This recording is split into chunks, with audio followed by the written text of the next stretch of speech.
وہ ڈرتی ہوئی کہنے لگی، آپ انجیکشن مت لگائیں، مجھ سے دور رہیں۔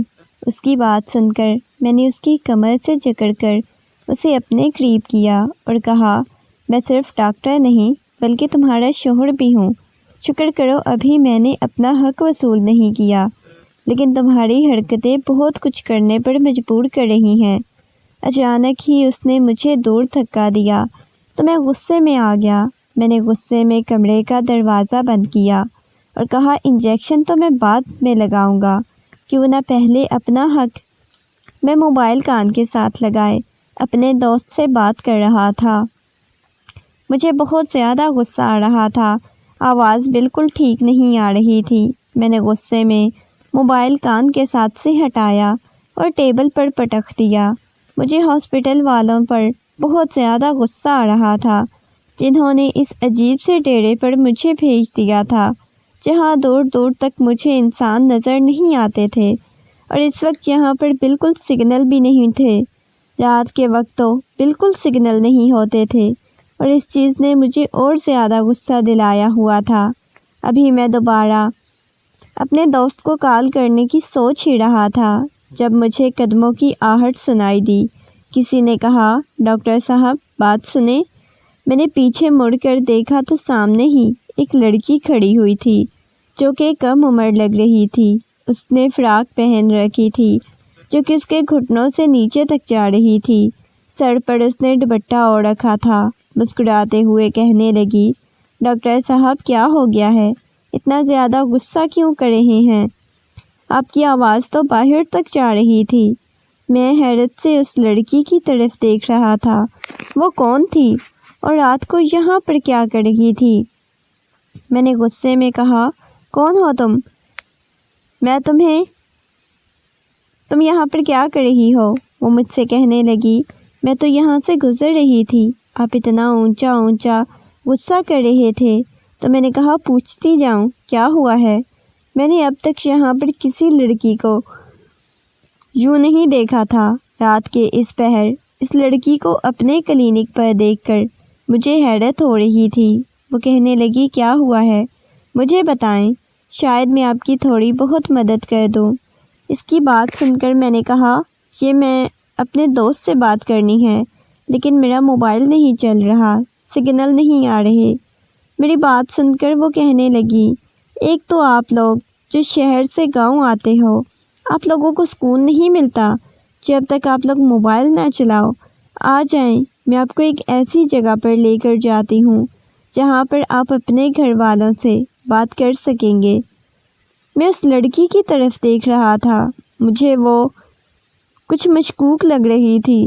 میں اس کے ساتھ جانا بھی نہیں چاہتا تھا، لیکن وہ ضد کرنے لگی، کہنے لگی، آ جائیں، ساری زندگی مجھے دعائیں دیتے رہیں گے۔ ویسے بھی میں اپنے گھر کی طرف جا رہی تھی، آ جائیں۔ میں نے کہا چلو ٹھیک ہے، کیونکہ اس وقت میں اپنے دوست سے بات کرنا چاہتا تھا، اس وجہ سے میں اس کے پیچھے پیچھے چلنے لگا۔ وہ عجیب سی سنسان جگہ پر لے کر آ گئی۔ وہاں پر بالکل سناٹا چھایا ہوا تھا، کوئی بھی نہیں تھا۔ میں نے کہا، یہ تم مجھے کہاں لے کر آ گئی ہو؟ کہنے لگی، یہاں پر آپ کال کریں، دیکھیے گا آواز آنے لگ جائے گی۔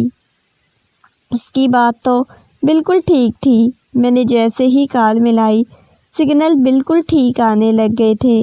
میں اپنے دوست سے بات کر ہی رہا تھا، اچانک ہی گولیاں چلنے کی آواز آئی۔ وہ ایک دم سے ڈرتی ہوئی میرے سینے سے چپک گئی۔ ڈر تو مجھے بھی بہت زیادہ لگ رہا تھا۔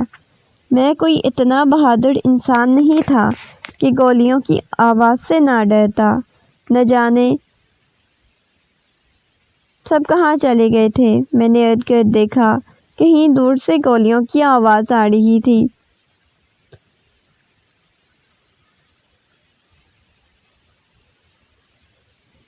تھوڑی ہی دیر بعد گاڑیوں کی لائٹ پڑی۔ وہاں پر بہت ساری گاڑیاں رک چکی تھی۔ گاڑیوں میں سے کچھ آدمی نکل کر ہماری طرف آ رہے تھے، اور وہ ڈری ہوئی ابھی بھی میرے سینے سے لگی ہوئی تھی۔ مجھے خود سے الگ کرنے کی میں اسے کوشش کر رہا تھا جب پیچھے سے کسی آدمی نے اس کا بازو پکڑ کر اپنی طرف کھینچا۔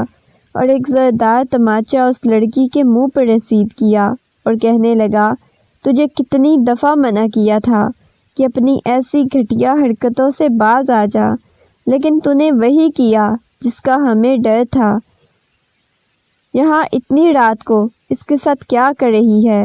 وہ غصے میں اس لڑکی پر چلا رہے تھے اور وہ لڑکی میری طرف دیکھے جا رہی تھی۔ میں نے ان لوگوں کے درمیان طرف دیکھا اور کہا، آپ لوگ غلط سمجھ رہے ہیں، جیسا آپ لوگ سمجھ رہے ہیں ویسا کچھ بھی نہیں ہے، میرا یہ کہنا تھا۔ ان میں سے ایک شخص بولا، یہ شہر سے آیا ہوا ہے، ڈاکٹر تو کچھ زیادہ ہی چالاک لگ رہا ہے، جمعہ 8 دن ہوئے نہیں اسے یہاں آئے ہوئے، اور یہ ہمارے گاؤں کے سردار کی لڑکی کے ساتھ ہی عیاشیاں کرتا پھر رہا ہے۔ ہمیں تو پہلے ہی اس لڑکے پر شک تھا، اور یہ ڈاکٹر، یہ تو بہت ہی تیز نکلا۔ مجھے ان لوگوں کی سوچ پر حیرت ہو رہی تھی۔ میں نے غصے میں کہا، آپ لوگوں کا دماغ خراب ہو چکا ہے، یہ کیسی فضول گھٹیا باتیں آپ لوگ کر رہے ہیں۔ میں غصے میں چلاتے ہوئے بولے جا رہا تھا۔ وہ لوگ کہنے لگے، اب فیصلہ پنچایت میں ہوگا، پکڑ لو اسے۔ میں خود کو چھڑانے کی کوشش کر رہا تھا، انہوں نے بہت زور سے پکڑا ہوا تھا۔ میں نے غصے میں کہا، چھوڑو مجھے، کہاں لے کر جا رہے ہو؟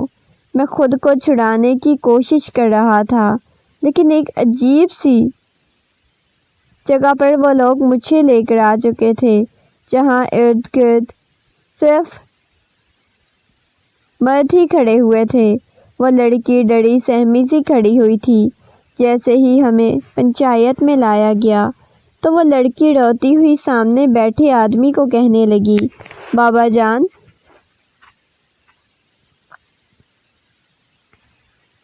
آپ لوگ غلط سمجھ رہے ہیں، ایسا کچھ بھی نہیں ہے، میں ان کی مدد کر رہی تھی، یہ لوگ بلا وجہ مجھے پکڑ کر لے کر آئے ہیں۔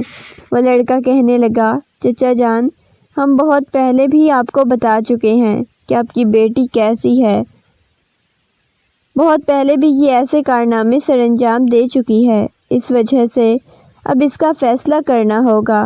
جیسے باقی گاؤں کی لڑکیوں کو سزا سناتے ہیں ایسے ہی ان دونوں کو سزا سنائیں۔ وہ غصے میں بولے جا رہے تھے۔ وہ لڑکی کہنے لگی، تم کون ہوتے ہو بابا کو ایسی فضول بکواس کہنے والے؟ بابا جان، ایسا کچھ بھی نہیں ہے، میں اپنی صفائی پیش کرنے کی کوشش کر رہی تھی جب اس آدمی نے اٹھ کر زوردار تماچا اس کے منہ پر رسید کیا اور کہنے لگے، تم نے میرے گاؤں میں سے کسی سے نظریں ملانے کے قابل نہیں چھوڑا، میری ناک کٹوا دی، میں تمہارا علاج کرتا ہوں، میں اس ڈاکٹر کے ساتھ تمہارا نکاح کر کے تمہیں گاؤں سے باہر نکالتا ہوں، دوبارہ اس گاؤں میں مت آنا۔ وہ روتے ہوئے کہنے لگی، جی آپ لوگ کیا کر رہے ہو؟ کیوں ایسا کر رہے ہو؟ آپ لوگوں کا دماغ خراب ہو گیا ہے۔ میں اپنی زندگی کا اتنا بڑا فیصلہ یوں ہی نہیں لے سکتا، نہ ہی میں اس لڑکی کے ساتھ شادی کروں گا۔ میں اس وجہ سے گاؤں کی جاہل گوار لڑکی کے ساتھ شادی کر لیتا، اس وجہ سے نہیں ڈاکٹر بنا۔ وہ روتی ہوئی میری طرف دیکھنے لگی، کہنے لگی، ٹھیک ہے، یہ ڈاکٹر اس کے ساتھ شادی نہیں کرنا چاہتا تو ہم کسی اور کے ساتھ اس کی شادی کروا دیں گے، لیکن اسے اس کے گناہوں کی سزا ضرور ملے گی۔ وہ غصے میں بولے جا رہا تھا۔ مجھے حیرت ہو رہی تھی، وہ کیسا باپ تھا؟ اسے اپنی بیٹی پر یقین نہیں تھا، وہ اپنی بیٹی کے ساتھ ایسا کیوں کر رہا تھا؟ میں نے کہا، دیکھیے، بات سمجھنے کی کوشش کریں، آپ بھلا کیسے اسے ایسے کہہ سکتے ہیں؟ ایسا کچھ بھی نہیں ہے جیسا آپ لوگ سمجھ رہے ہیں۔ میں نے سمجھانے کی کوشش کی، لیکن وہ لوگ کسی طور پر بھی سمجھنے کو تیار نہیں تھے۔ کہنے لگے، تجھے اس کے ساتھ نکاح کرنا ہوگا۔ میں اس لڑکی کی طرف دیکھے جا رہا تھا جو بے بسی سے نگاہیں جھکائے کھڑی ہوئی تھی۔ مجھے اس وقت اس پر ترس آ رہا تھا، غصہ بھی آ رہا تھا۔ خود تو پھنسی ہی تھی، اپنے گاؤں والوں کے بارے میں اچھی طرح سے پتہ تھا اسے، اس کے باوجود اسے کیا ضرورت تھی میرے پاس آنے کی، میری مدد کرنے کی؟ میں یہی سوچے جا رہا تھا۔ آخر میں نے ہمت کر کے کہا ٹھیک ہے، میں اس لڑکی کے ساتھ نکاح کرنے کے لیے تیار ہوں۔ اس نے ایک دم سے میری طرف دیکھا جیسے اسے میری بات پر یقین نہیں آ رہا تھا، لیکن میں بھی بے بس تھا اور کیا کر سکتا تھا؟ میرے پاس دوسرا راستہ نہیں تھا اس کے ساتھ نکاح کرنے کے علاوہ۔ میں نے سوچ لیا تھا میں یہاں سے واپس جا کر اپنا ٹرانسفر شہر کروا لوں گا، کیونکہ اس گاؤں میں میرے لیے نوکری کرنا بہت مشکل ہو رہا تھا۔ اگر میں ٹرانسفر گاؤں میں نہ ہوا ہوتا تو یہ نوکری چھوڑ دوں گا۔ تھوڑی ہی دیر بعد ان گاؤں والوں نے میرا نکاح اس کے ساتھ کروا دیا۔ کہنے لگے اسے یہاں لے کر جاؤ، دوبارہ اسے یہاں پر لے کر مت آنا۔ میں بہت زیادہ پریشان ہو چکا تھا۔ اپنی والدہ کا سامنا کیسے کروں گا اور میں علینا کا سامنا کیسے کروں گا جو کہ میری منگیتر تھی؟ اسے جب معلوم ہوگا کہ میں گاؤں کی عام سی سادہ سی دیہاتی لڑکی کے ساتھ شادی کر کے آ گیا ہوں تو نہ جانے اس کا کیا رد عمل ہوگا۔ یہ سوچ سوچ کر میرا دماغ پھٹا جا رہا تھا۔ تھوڑی ہی دیر بعد ایک بیگ اس لڑکی کو اس کے گھر والوں نے تھمایا اور کہنے لگے تمہارا اس گاؤں سے کوئی لینا دینا نہیں، دوبارہ تم یہاں آؤ گی تو تمہارے ٹکڑے کر دیے جائیں گے، نکل جاؤ اس گاؤں سے۔ یہ کہہ کر اس کے کزن نے اسے دھکا دیا اور کہا، میں نے غصے میں کہا تمہاری ہمت کیسے ہوئی میری بیوی کو ہاتھ لگانے کی؟ خبردار جو اب اسے کے ساتھ اس انداز میں پیش آئے آپ لوگ۔ اب وہ میری بیوی ہے، پہلے آپ لوگوں کی بیٹی تھی۔ مجھے حیرت ہو رہی تھی۔ گاؤں والوں کو نہیں معلوم تھا کہ اپنی بیٹیوں کی عزت کیسے کی جاتی ہے، کیسے انہوں نے ایک انجان شخص کے حوالے کر دیا تھا اپنی بیٹی کو۔ میں اسے لے کر کیسے اپنے گھر جا سکتا تھا؟ اماں نے تو میری جان نکال لینی تھی۔ میں نے ان کی بھانجی کے ساتھ بے وفائی کی ہے۔ تھوڑی دیر بعد وہ میرے ساتھ گاڑی میں بیٹھ چکی تھی، مسلسل روئے جا رہی تھی، اس کی آنکھوں میں سے آنسو بہہ رہے تھے۔ میں نے غصے میں اس کی طرف دیکھا اور کہا زندگی میری خراب ہوئی ہے، تم کیوں رو رہی ہو؟ وہ ہچکیوں اور سسکیوں کے ساتھ رو رہی تھی۔ میں نے کہا اگر تم جانتی تھی کہ تمہارے گھر والے ایسے ہیں، اتنی چھوٹی سوچ کے مالک ہیں، ایسے الزام لگا دیتے ہیں کسی پر بھی، تو تمہیں کیا ضرورت تھی میرے پاس آنے کی؟ وہ ابھی بھی ہچکیوں اور سسکیوں کے ساتھ رو رہی تھی، میری کسی بات کا جواب نہیں دے رہی تھی، سارے راستے روتی رہی۔ میں نے اس کی طرف پانی والی بوتل بڑھائی، اس نے جلدی سے ایک ہی سانس میں سارا پانی پی لیا۔ اس کے بعد وہ اپنے آنسو صاف کرنے لگی۔ میں اس وقت اسے اپنے گھر لے کر نہیں جانا چاہتا تھا۔ مجھے معلوم تھا میں کبھی بھی اپنی ماں کا سامنا نہیں کر پاؤں گا، اس وجہ سے میں اسے لے کر اپنے فلیٹ پر آ چکا تھا۔ میں نے کہا نکلو، بعد میں تمہارا کچھ سوچتا ہوں۔ یہ کہہ کر میں اسے فلیٹ کے اندر لے کر آ چکا تھا۔ رو رو کر اس نے اپنی بہت عجیب سی حالت بنائی ہوئی تھی۔ کہنے لگی آپ کو پریشان ہونے کی ضرورت نہیں، میں آپ کی زندگی سے کہیں دور چلی جاؤں گی، میری وجہ سے آپ کو کسی قسم کی کوئی پریشانی نہیں ہوگی۔ میں نے غصے میں اس کی طرف دیکھا اور کہا میرے ساتھ فضول باتیں کرنے کی ضرورت نہیں ہے، نکاح کر کے لایا ہوں تو تم میری ذمہ داری ہو، میں کوئی پاگل نہیں ہوں جو تمہیں یوں ہی چھوڑ دوں گا۔ وہ بیڈ پر بیٹھی ہوئی تھی اور میں صوفے پر بیٹھا اپنی پیشانی کو مسلے جا رہا تھا۔ تھوڑی دیر بعد میرا موبائل بجنے لگا۔ میں نے دیکھا تو علینا کی کال آ رہی تھی۔ میں اس کی کال پک کرتا ہوا بلکونی میں آ گیا۔ وہ کہنے لگی کہاں ہو تم؟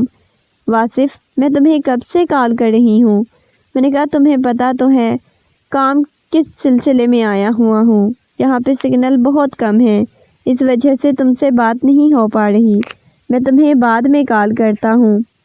وہ کہنے لگی کیا ہو گیا ہے؟ 2 دن سے میں دیکھ رہی ہوں تم اتنے بدلے سے لگ رہے ہو، مجھ سے بات نہیں کرنا چاہتے؟ میں نے کہا نہیں، ایسی کوئی بات نہیں، فی الحال میں بہت زیادہ بیزی ہوں۔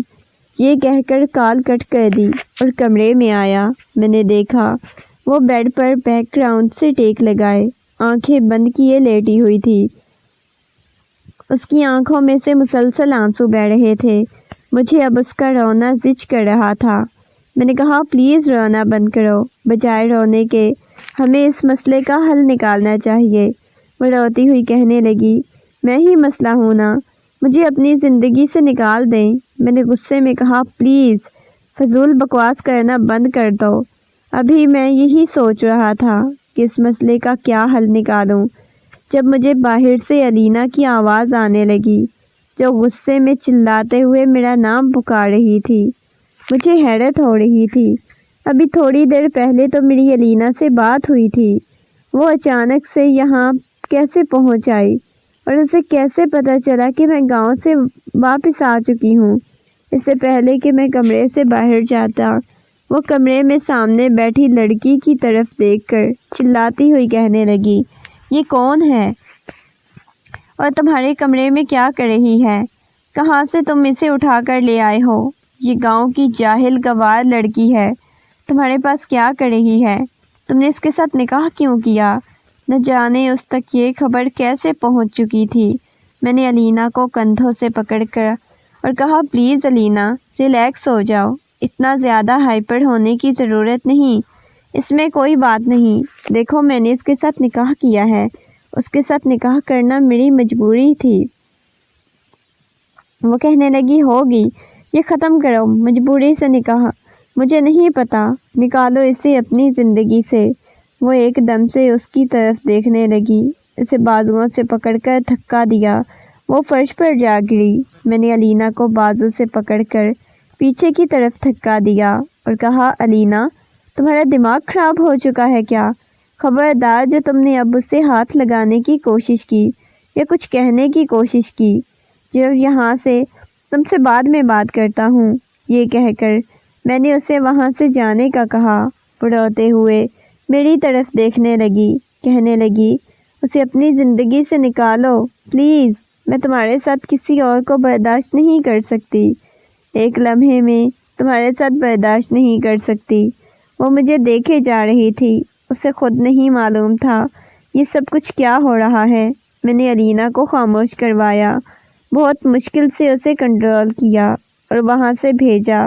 جب میں کمرے میں آیا تو وہ بیڈ پر بیٹھی ہچکیوں اور سسکیوں کے ساتھ روئے جا رہی تھی۔ سارا دن گزر چکا تھا، رات ہو چکی تھی۔ میں اس کے لیے کھانا لے کر آیا، اس کے سامنے رکھ دیا اور کہا پلیز تھوڑا سا کھا لو۔ وہ نفی میں سر ہلاتی ہوئی کہنے لگی مجھے بھوک نہیں۔ میں اس کے قریب ہو کے بیٹھ گیا، نوالا اس کے منہ کے پاس لے گیا تو بے دلی سے کھانے لگی۔ میں نے اس کے ہاتھ کو پکڑا جو بالکل آگ کی مانند تپ رہا تھا، شاید اسے بخار ہو چکا تھا۔ میں نے اس کی پیشانی پر ہاتھ لگایا تو بخار میں تپ رہی تھی۔ میں نے کہا تمہیں تو بہت تیز بخار ہے، چلو تھوڑی دیر آرام کرو، اس کے بعد تمہیں میڈیسن دیتا ہوں، کھانا وغیرہ کھاؤ۔ وہ نفی میں سر ہلاتی ہوئی کہنے لگی نہیں، آپ میرے پاس ہی رہیں، مجھے چھوڑ کر نہیں جائیے گا۔ میں نے کہا میں تمہیں کہیں بھی نہیں چھوڑ کے جا رہا، فکر مت کرو، ٹینشن بالکل بھی نہیں لو۔ میں اسے بہت محبت سے سمجھانے کی کوشش کر رہا تھا۔ کھانا کھانے کے بعد وہ میرے کندھے سے لگی، آنکھیں بند کر چکی تھی۔ میں آہستہ آہستہ اس کے ہاتھ کو اپنے ہاتھ میں پکڑے سہلا رہا تھا۔ تھوڑی ہی دیر بعد وہ نیند کی وادیوں میں چلی گئی، لیکن اس کا بخار تیز ہوتا جا رہا تھا، بالکل نہیں اتر رہا تھا۔ مجھے بہت زیادہ پریشانی بن گئی تھی۔ میں نے اسے کچھ میڈیسن دی، لیکن اس سے بالکل آرام نہیں آیا۔ 2-3 دن گزر چکے تھے، میرے گھر میں کسی سے بھی بات نہیں ہوئی تھی، نہ ہی زیادہ علینا سے بات ہوئی تھی۔ اماں جان کی 2-3 دفعہ کال آئی تھی، انہوں نے مجھے کہا تھا تم واپس گھر کب آ رہے ہو؟ مجھے معلوم تھا کہ علینا نے انہیں حقیقت بتا دی ہوگی، اس وجہ سے وہ بار بار مجھ سے پوچھ رہی تھی اور میں ان کی بار بار بات کو رد کیے جا رہا تھا۔ میں چاہتا تھا وہ بس ایک دفعہ ٹھیک ہو جائیں، اس کے بعد میں اسے اپنے گھر لے جاؤں گا۔ ابھی وہ لیٹی ہوئی تھی جب میں کمرے میں آیا۔ میرے ہاتھ میں انجیکشن تھا جو کہ میں ہاسپٹل سے لے کر آیا تھا۔ میں اس کے پاس بیٹھا تو اسے ہوش آئی۔ مجھے دیکھتے ہی کہنے لگی، آپ مجھے انجیکشن لگائیں گے؟ میں نے کہا ہاں، تمہاری طبیعت ٹھیک نہیں ہے نا، انجیکشن لگے گا تو تمہاری بخار کم ہو جائے گا۔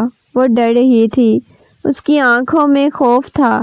کہنے لگی، نہیں مجھے انجیکشن نہیں لگوانا۔ میں نے کہا کیا ہو گیا ہے، انجیکشن نہیں لگوانا؟ کیوں نہیں لگوانا بھائی؟ چلو شاباش۔ میں اس کو بازو سے پکڑ کر انجیکشن لگانے لگا۔ کہنے لگی، آنکھیں بند کر کے لگائیں۔ میں نے غصے میں اس کی طرف دیکھا اور کہا، تمہارا شوہر ہوں، کوئی ڈاکٹر نہیں بلکہ تمہارا شوہر ہوں۔ وہ کہنے لگی، مجھے انجیکشن نہیں لگوانا۔ وہ ڈر رہی تھی، گھبرا رہی تھی۔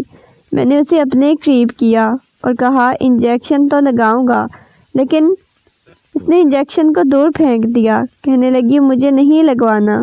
مجھے بہت زیادہ غصہ آیا ہوا تھا۔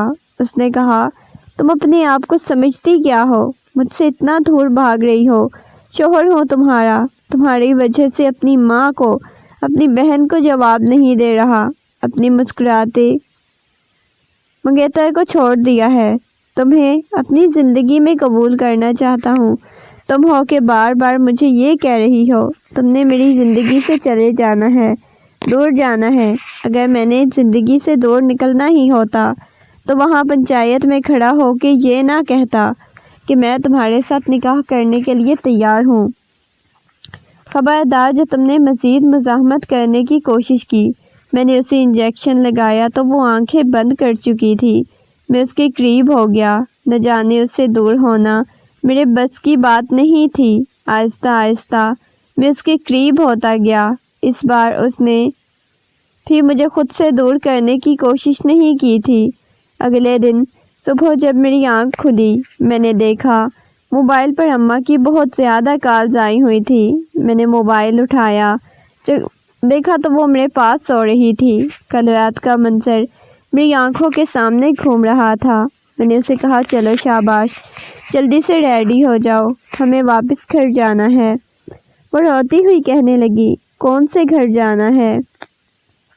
میں نے کہا، یہ میرا فلیٹ ہے، وہاں جانے کی ضرورت نہیں، امی بھی ہوتی ہیں۔ کہنے لگی، آپ کی امی مجھے قبول نہیں کریں گی۔ میں نے کہا، خدا کریے یہ بچوں جیسی باتیں کرنا بند کرو، کیوں نہیں قبول کریں گی؟ چلو اٹھو شاباش۔ وہ بہت زیادہ ڈر رہی تھی۔ جب میں اسے گھر لے کر آیا تو اسے یہی ڈر لگ رہا تھا کہ شاید اس کی ماما نے قبول نہ کیا ہو اسے، لیکن اپنی ماما کو ساری حقیقت بتا چکا تھا، کیونکہ میں ان کے ساتھ کچھ بھی نہیں چھپانا چاہتا تھا۔ میں نے انہیں یہ بھی کہہ دیا ہے، یہ نکاح کرنا میری مجبوری تھی، لیکن مجبوری ہے، بلکہ اسے خوشی خوشی اپنی زندگی میں قبول کر لیا ہے۔ اپنی بیوی سمجھتا ہوں۔ یہ سن کر وہ بھی بہت زیادہ خوش ہو گئی۔ علینا کی شادی اس کے ماں باپ نے کر دی تھی اور وہ بھی اپنی زندگی میں آگے بڑھ چکی تھی، لیکن مجھے ابھی بھی گاؤں والوں کی بہت حیرت ہوتی تھی، جنہوں نے غلط فہمی کی بنا پر اپنی بیٹی کو یوں مجھے سونپ دیا، ایک انجان شخص کے ہاتھوں۔ دوبارہ سے گاؤں بھی نہیں گیا اور انہیں معلوم ہوتا ہے حقیقت میں کیا چیز ہوتی ہوں۔ نہ کبھی وہ اپنی بیٹیوں کے ساتھ ایسا سلوک کرتے، لیکن مجھے اس سے بہت زیادہ محبت ہو گئی۔